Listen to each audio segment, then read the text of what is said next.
Okay, we start a theory part of a new chapter, Work, Power, Energy. In your textbook, you have detailed, you have to go to your textbook because, as I said earlier also, really there is no replacement of your textbook and there is no alternative of your direct contact with your teacher. Anyway, here for your additional information, I put the whole chapter in some brief sequences. So the chapter is Work, Power, Energy. The first question that comes in our mind, when do we say that work has been done? When do we say that he is doing work, Rama is doing work, Shama is? When do we say they are doing work? By English language, a verb is doing something. That means doing some work. That means any verb is doing some work. That is so far as the English language is concerned. But is this boy doing any work? To go by English language? Yes, he is sleeping. So sleeping is a verb. That means doing something. But when you are in the subject of physics, shall we say that he is doing any work? Answer is, of course, no.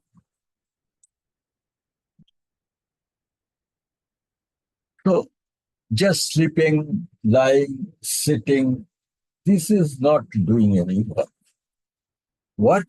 In physics, work has to be done on not on himself or not on oneself, but on something, some other object, on some other object.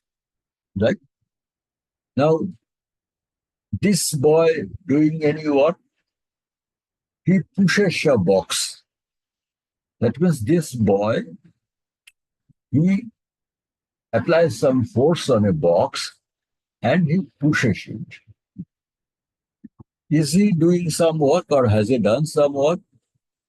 Obviously, you will say yes. So here we get some idea of definition of work.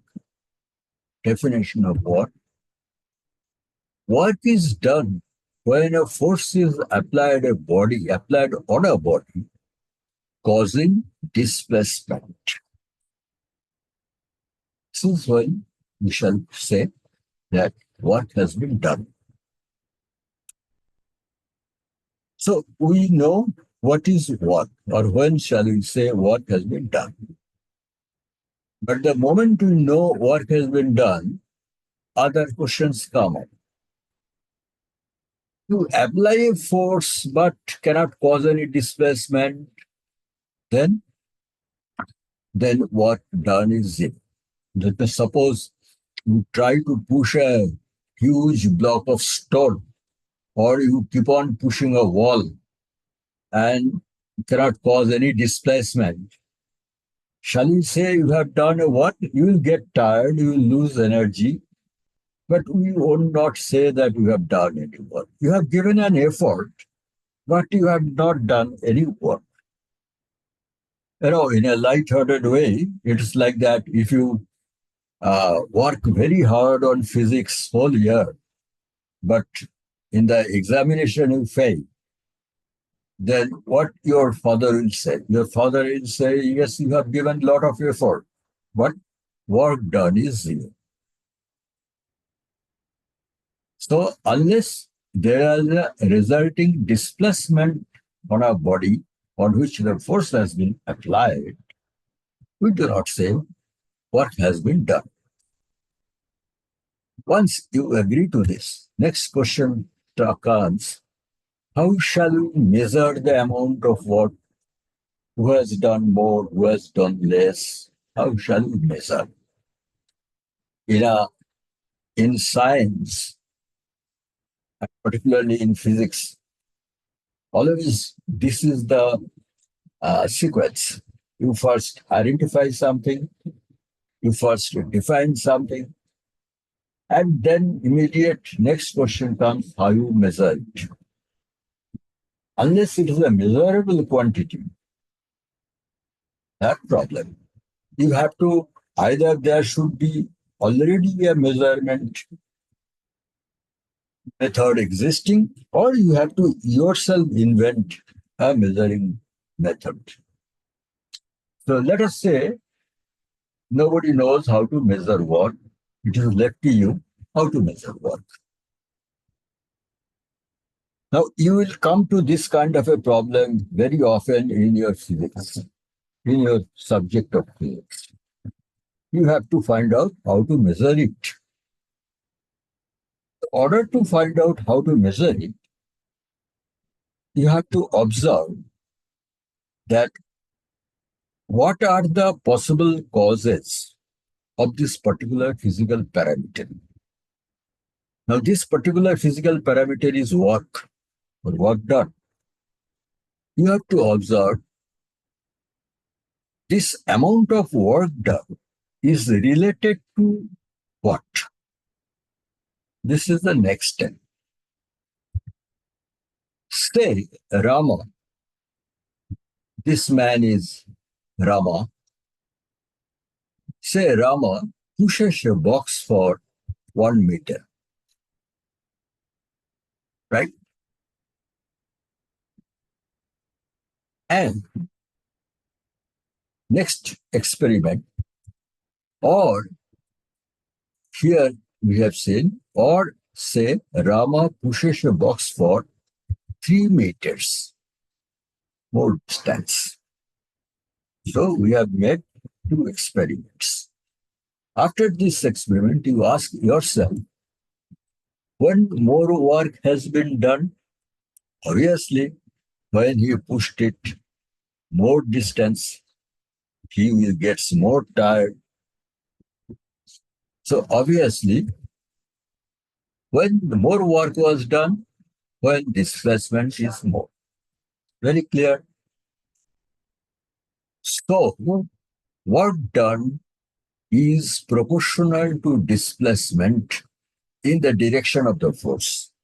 This, I keep it in the bracket, that displacement, displacement is a vector actually. So it has a direction. And here displacement is measured in the direction the force is applied. So first conclusion of your experiment is work done W is proportional to S displacement. Now keep on making experiments to find out what are the other physical parameters on which work done depends. Again consider Rama pushes the box by 3 meters, right? And Shama pushes a heavier box by 3 meters. Did more work? Who did more work? Of course, Shama, because he pushed a heavier box and he applied more force.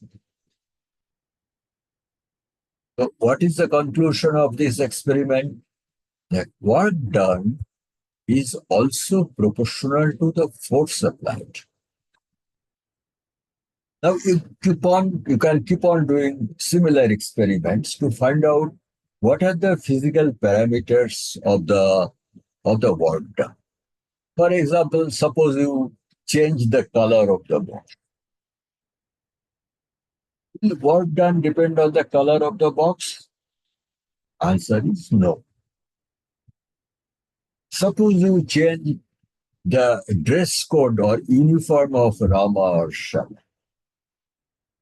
It change the amount of work? Answer is no. So after doing these experiments, we finally find The work done is proportional to two parameters. W is proportional to S and W is proportional to F.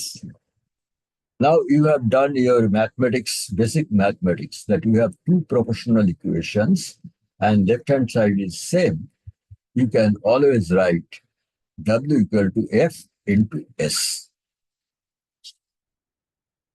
So we have a proportional equation, W equal to Fs. Work done equal to force. Work done is proportional to force multiplied by displacement. So we have W is proportional to Fs. Now you need a equality equation so that you can calculate.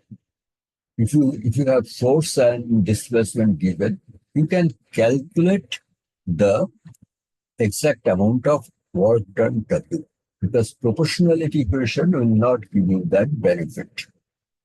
Now, in physics, you will very often come to this problem that you have got a proportionality equation. How to convert it into a equality equation? First step is, this is very simple. If W is equal to Fs, then W equal to Kfs, where K is a constant. Fine? Your next step is, how do you know the value of K? Suppose you are the first scientist who is working on Work-Power-Energy. Nobody knew it before this. So you will have a problem. How do you know the value of K?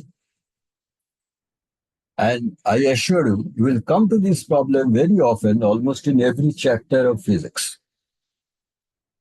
But here, let me assure you, the solution is very, very simple.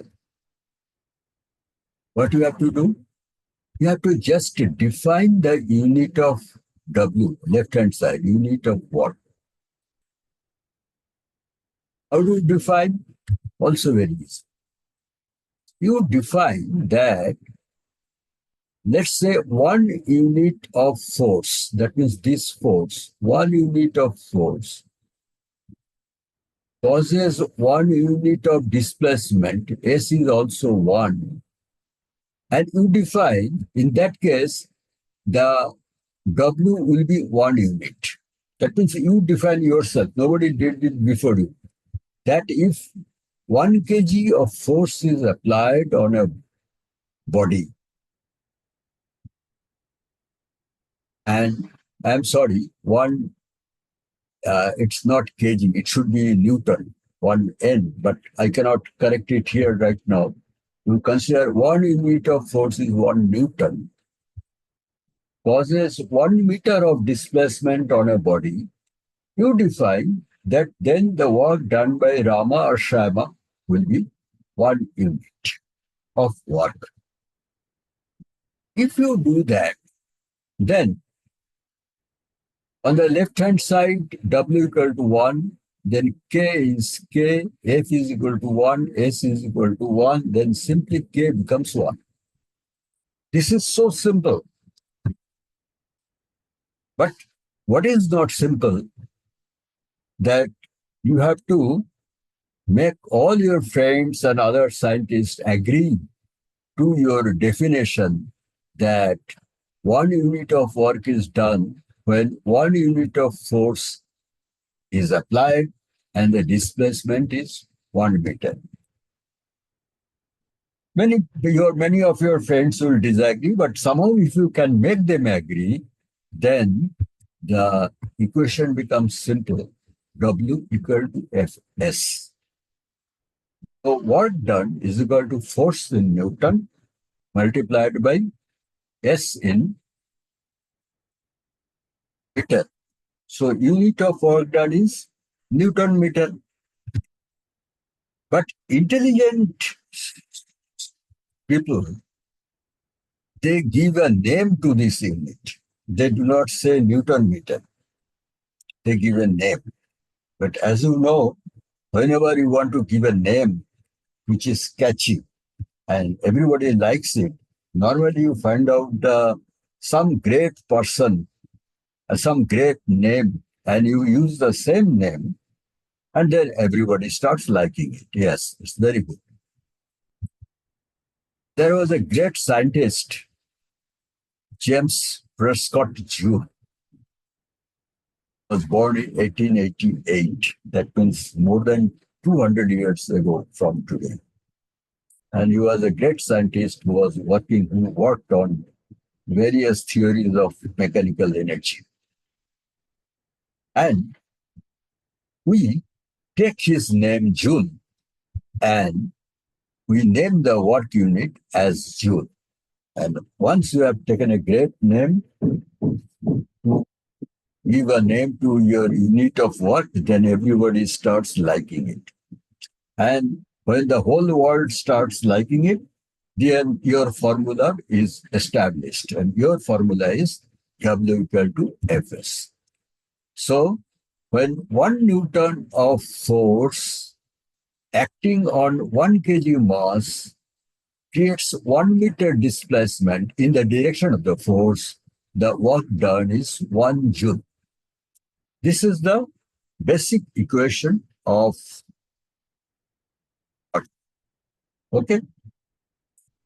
Then in today's session, a few more minutes are left. We shall see a little more things here. There are two kinds of forces. There are many kinds of forces, but in one way, the forces can be divided into two parts: conservative force and non-conservative force. Although this is not very common in your examination questions, but you need to know the basic principle of physics. What are conservative forces? Here, the total work depends only on the initial and final position and not on the path taken, right? And here, the total work done in a round trip is zero. Suppose, uh, suppose, suppose you take, suppose you lift a lift a weight. Suppose you lift a 2 kg box to your first floor of your school, right? Then there is a work done. The box has a downward pull of mg, and you have to apply the same force mg to lift it up to the first floor, which may be 3 meter high. So 3 meter multiplied by mg is the work done while going to first floor. Then maybe you go to your classroom, or maybe you go around the veranda of your school or corridor. Then after some time, you take it to the second floor. Again, you move around, you take it to the third floor. But the total work done will depend upon the force multiplied by the total height climbed by you. That means first floor, second floor, third floor. If in between you have been going around the school, that does not add to work done. Because when you are walking along the veranda of the school, then the force downward is perpendicular to your motion. So the work done during that period is zero. Also, suppose you lift a bag from the ground floor of your school to first floor, then you do what against the gravitational force, and then suppose you again come down to first floor. In that case, the work is done by the gravitational force, so net work done becomes zero. So these kind of forces, and also there is another example of, say, elasticity or a spring. say elasticity, let's say rubber band, very simply expressed. If you stretch a rubber band by say 10 centimeter, then you have to apply a force. But if you release it, then you don't have to apply the force. Then work done by the rubber band itself. While stretching, work done by you, while releasing, work done by the rubber band. And when the rubber band goes back to its initial position, then your round trip work done is zero. These kind of forces are called conservative forces. There is another type of force is non-conservative force, where work done depends on the path taken. There, the total work done in a round trip is not zero. A glaring example of that is friction. It is a day-to-day, your daily life example. Suppose you push a table from one end of your classroom to the other end. You have already done friction chapter. You have to work against the frictional force and you have to do some work. And suppose you turn the table and again push it back to its own initial position. So again you have to do work against the frictional force, though this time frictional, your motion is in the opposite direction and frictional force is also opposite friction. So you do some work while first time pushing the table from, say, east end to the west end. And also you have to do the work when you push the table from the west end to the east end. So in the round trip, your total work is not zero. This is an example of your non-conservative forces. So first part of the theory lecture on workforce energy we stop today here. And next part we shall do next day. Okay?